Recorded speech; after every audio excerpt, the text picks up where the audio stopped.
Untuk sampean bisa benar-benar merasakan pranamaya kosa ini, kalau kita kalau kita mencuplik dari ajaran agama Islam yang itu yang saya lakukan sehari dalam kehidupan sehari-hari, mandi, Mas.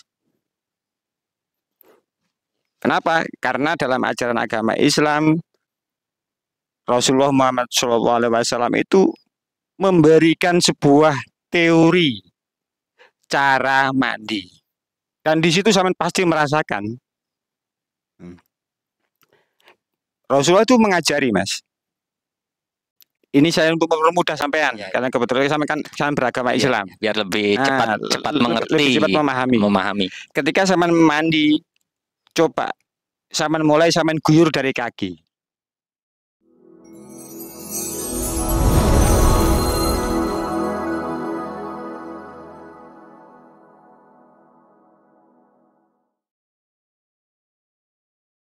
Jadi saya ingin menanyakan yang lebih lebih dalam lagi, soal yang tambah pengetahuan kan, tambah kepingin tahu.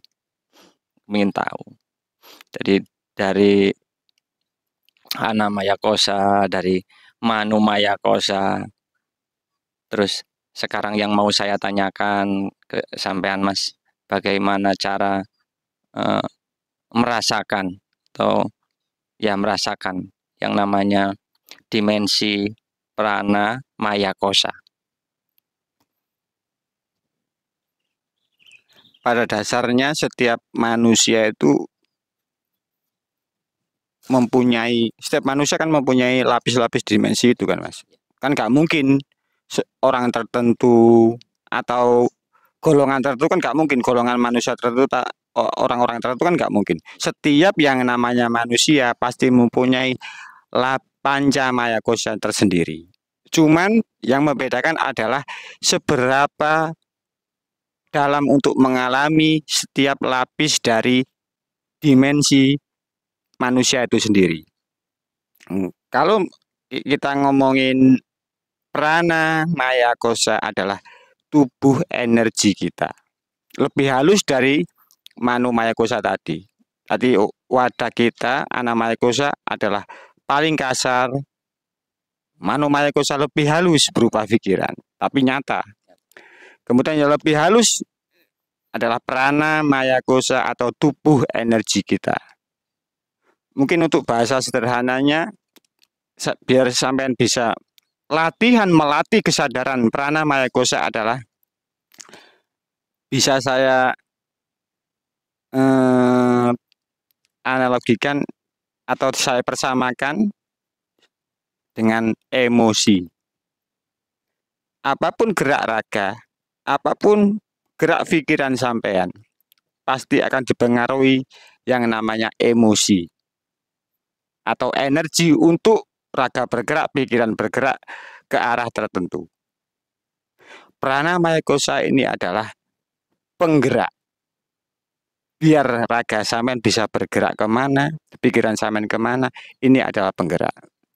Dalam ajaran agama atau dalam ritual-ritual tertentu, prana maya kosa ini adalah alat.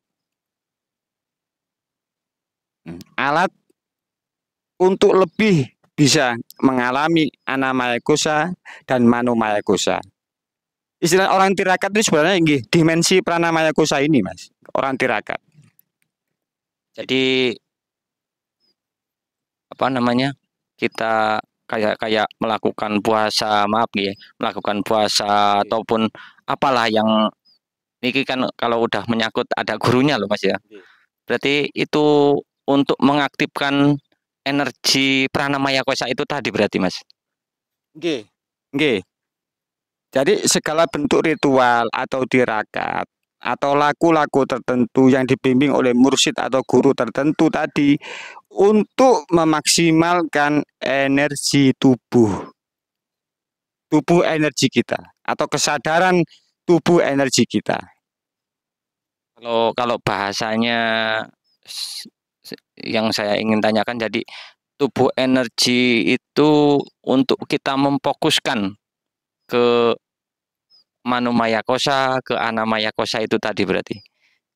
Ya, misalnya sebuah contoh gini, contoh sederhana, sama agar bisa mengalami pranamaya kosa ini, dimensi tubuh energi sampean itu cukup sederhana dan itu bisa sama lakukan sehari-hari.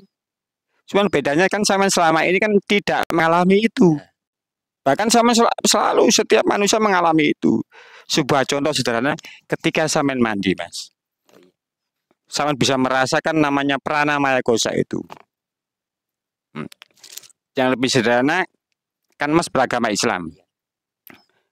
Nah, untuk samen bisa benar-benar merasakan pranamaya kosa ini, kalau kita mencuplik dari ajaran agama Islam yang itu yang saya lakukan sehari dalam kehidupan sehari-hari, mandi, Mas. Kenapa? Karena dalam ajaran agama Islam Rasulullah Muhammad SAW itu memberikan sebuah teori cara mandi dan di situ saya pasti merasakan. Rasulullah itu mengajari, Mas. Ini saya untuk mempermudah sampean karena kebetulan saya beragama Islam. Biar lebih cepat mengerti, lebih cepat memahami. Ketika sampean mandi, coba sampean mulai sampean guyur dari kaki. Sampean guyur dari kaki sebelah kanan dulu, kemudian sebelah kiri dulu, terus kemudian sampean berhenti sebentar. Sampai ke pusar, sampean merasakan ada hangat yang mengalir di tubuh sampean. Itu adalah pranamaya kosa sampean. Tapi selama ini sadar nggak itu? Ya Kak, banyak gak sadarnya. Itu cara sederhana, Mas. Itu cara sederhana. Makanya saya memberikan istilahnya gambaran. Makanya agama itu luar biasa gitu loh. Agama itu luar biasa. Jadi sebuah kebodohan kalau orang mengatakan spiritual tapi tidak beragama. Justru agama itu yang valid. Gitu, valid. Makanya proses sebenarnya adalah kita mengalami spiritual itu agar bisa menjalani agama. Sebagai contoh tadi ketika saman mandi, coba saman buktikan sehabis sharing ini. Coba saman mandi, sebenarnya kan setiap hari kan saman mandi. Iya, betul. Tapi kan mungkin caranya berbeda. Karena saman belum mengalami, belum tahu apa itu pranamaya kosa. Di situ saman langsung merasakan. Ternyata tubuh kita ada panas yang naik. Makanya Rasulullah setelah saman membasuh kaki, kemudian saman teruskan membasuh tangan. Sebelah kanan dulu, sebelah kiri. Itu naik. Dan secara alamiah ini menyehatkan manomaya kosa sampean dan anamaya kosa sampean. Itu cara sederhana. Itu tidak bisa ditempuh selain lewat agama, Mas. Agama adalah sudah kunci-kunci atau poin-poin yang tidak bisa dilakukan selain beragama. Jadi kayak kita itu selama ini kan cuman mandi aja ya, yang dicontohkan, padahal itu sangat sederhana nek saya bisa merasakan itu. Tapi kita jarang sekali, Mas. Malah saya baru tahu hari ini juga cara-cara yang seperti itu. Padahal itu bisa kita bisa merasakan yang namanya energi pranamaya kosa itu tadi. Jadi dari cara itu, selain cara itu tadi kan pastinya kan ada lagi cara-cara yang lain yang lebih spesifik lah nih bahasa ini. Banyak sekali, Mas. Sebuah contoh ini saya sudah tidak saya ambil dari ajaran agama atau dari agama Islam. Setiap hari sampean pasti sampai saat ini sampean pernah mengalami ribuan kali marah kan, bahkan mungkin jutaan kali marah. Betul. Ketika sampean ingin mengalami pranamaya kosa sampean, ketika sampean marah, coba ditahan. Ketika sampean ingin marah, meledak untuk marah, coba sampean tahan. Di situ sampean baru menyadari bahwa tubuh sampean, dimensi pranamaya kosa sampean aktif.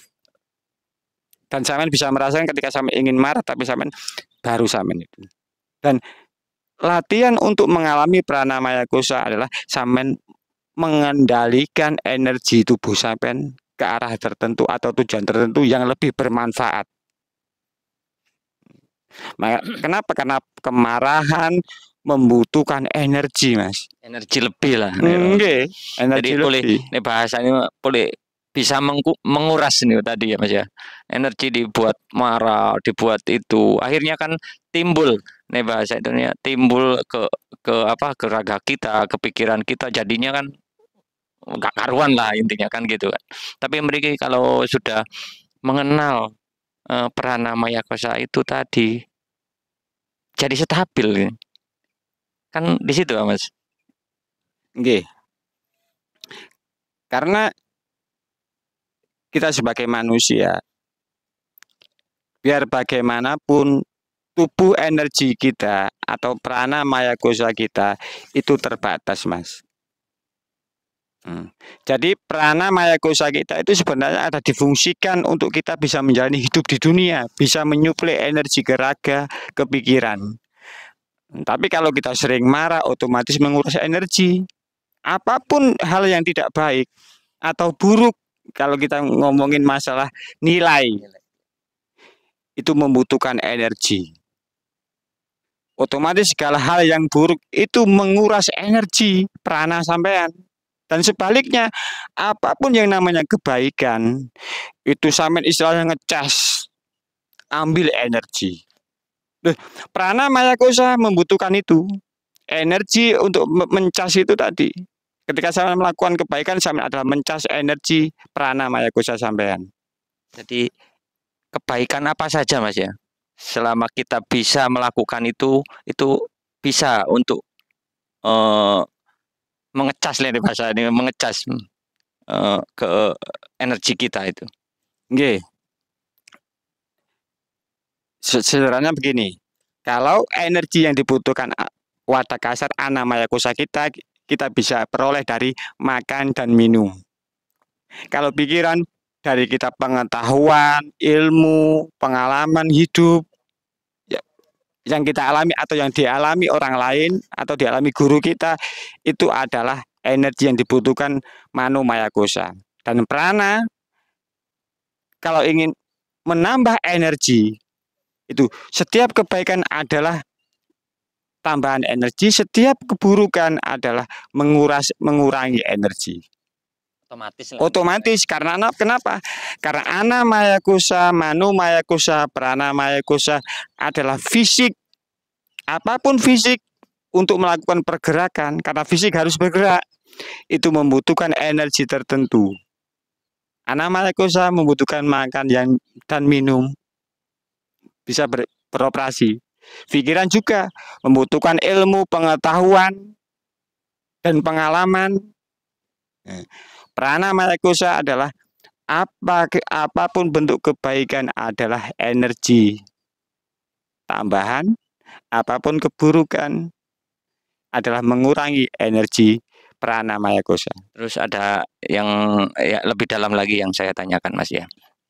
Jadi untuk menambah energi kita, kalau mohon maaf dari melalui agama itu bisa juga ya Mas. Seperti kita ada kalau dalam Islam mohon maaf dalam Islam itu kan ada apa namanya? Kalau dibilang itu wirid. Ya, itu Mas itu. Itu fungsinya gitu Mas. Jadi secara spiritual kalau dalam bukan ajaran itu adalah mantra-mantra. Dalam mantra-mantra, tapi dalam agama Islam namanya wirid, itu adalah kita ngecas Mas. Ketika saya melakukan sebuah wirid tertentu, tapi wirid harus ada guru loh Mas. Tak boleh sendiri loh. Kita loh ini loh. Nah, itu fungsinya adalah menambahi energi sampean, karena sampean membutuhkan energi lebih untuk apa yang dilakukan anamaya kosa dan manomaya kosa. Raga dan pikiran sampean itu sangat terbatas. Makanya sampean harus disuplai dari pranamaya kosa itu tadi. Nah, ini adalah energi tambahan. Karena apa? Karena apa yang kita makan dan kita ini ada sangat terbatas, Mas. Kalau sama sudah kenyang, tidak bisa ditambahi. Iya. Kalau sama sudah nggak haus, nggak bisa minum. Sebenarnya juga pikiran gitu. Kalau sudah ngeblank nggak bisa ditambah ilmu lagi. Kalau sudah mentok, Nggak bisa. Ini loh fungsi. Iya, iya, Nah, iya, iya. semua ajaran, agama, atau ritual apapun itu memfungsikan prana kita untuk menyuplai energi kepada pikiran dan raga kita agar bisa mencapai sesuatu tujuan itu dengan lebih mudah. Jadi paling intinya semua ritual, semua itu untuk mengaktifkan pranamaya kosa itu tadi berarti Mas. Nggih. Jadi Poin-poinnya fungsi gitu loh. tirakat, fungsi ritual tertentu itu sebenarnya di situ. Oh, Makanya gambaran paling luar biasa itu bukan saya membedakan agama loh Mas, enggak. Ya, ya. Tapi ketika saya beragama Islam, ketika salah satunya adalah bagaimana cara mudah untuk melakukan semua anamaya kosa, pranamaya kosa, dan manomaya kosa sekaligus. Itu kalau dalam ajaran Islam namanya sholat, Mas. Oh, begitu. Kalau dalam ajaran Islam luar biasa. Ini sama sekaligus. Dan bahkan dalam ajaran agama Islam ini adalah sebuah kewajiban. Betapa pentingnya kita bisa melakukan sesuatu itu Sholat tercapai. Iya, iya, iya. Karena apa? Karena dalam dimensi sholat kita sekaligus melakukan kesadaran dimensi raga kita, pikiran kita, dan tubuh energi kita. Satu kali jalan. Sekali jalan. jalan. Itu adalah teori metode sederhana yang bisa dilakukan setiap orang. Makanya saya beruntung bisa melakukan itu. Beruntung sekali. Kenapa? Dari anamaya kosa, tubuh luar kita, dalam sholat ada gerakan tertentu yang harus diikuti, dipatuhi. Ya, itu untuk alim ulama yang menjelaskan. Enggak, saya hanya wedar dari sholat. Kemudian manumaya kosanya, dalam sholat itu ada bacaan-bacaan tertentu yang harus dibaca. Ya, betul. Tidak boleh ditambahi, tidak boleh dikurangi. Ya. Kan gitu. Iya. Kemudian dalam pranamaya kosanya kita berfokus, kalau istilahnya dalam agama kita berkiblat di Ka'bah. Iya. Jadi memfokuskan energi ke arah situ. Tubuh, pikiran kita, hati kita menghadap satu arah. Fokus satu tujuan istilahnya. Makanya dalam ajaran Islam sebenarnya orang Islam tuh istimewa. Jadi kalau bahasa kadang ada bahasa Jawanya mantep gitu ya Mas. Cocok. Cocok seperti itu Mas. Oke.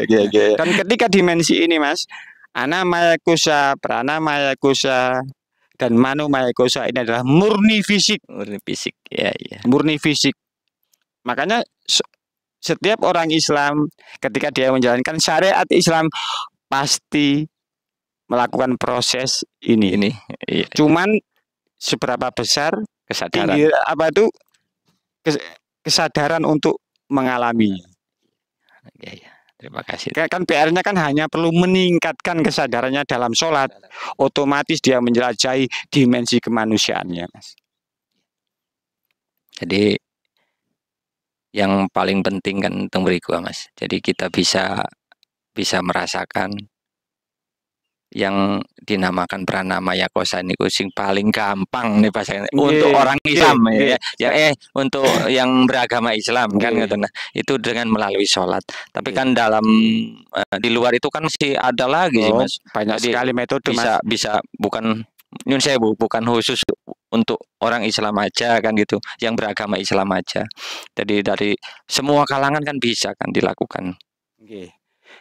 Cuman kalau kita sudah beragama Islam, tugas selanjutnya adalah berspiritual dalam beragama. Ya. Karena hanya itu, karena kalau sudah ada panduannya Mas, kita cukup berspiritual dalam agama Islam. Kenapa? Karena kita perlu menjelajahi kemanusiaan kita. Sing paling penting kan kita bisa memahami manusianya itu tadi. Ketika sampean sukses memahami kemanusiaan sampean, sudah pasti sampean tahu kewajiban sampean sebagai hamba ketika sampean bertuhan. Oke. Itu loh Mas. Iya. Penjelas. Siap. Oke. Jadi dari ini mudah-mudahan saya bisa langsung Praktek. mempraktekkan lah. Oke. Praktek bareng-bareng. Iya, siap. Kalau istilahnya orang Jawa itu dungo Dungut. dinungo, Mas. Iya. Iya. Oke. Terima kasih.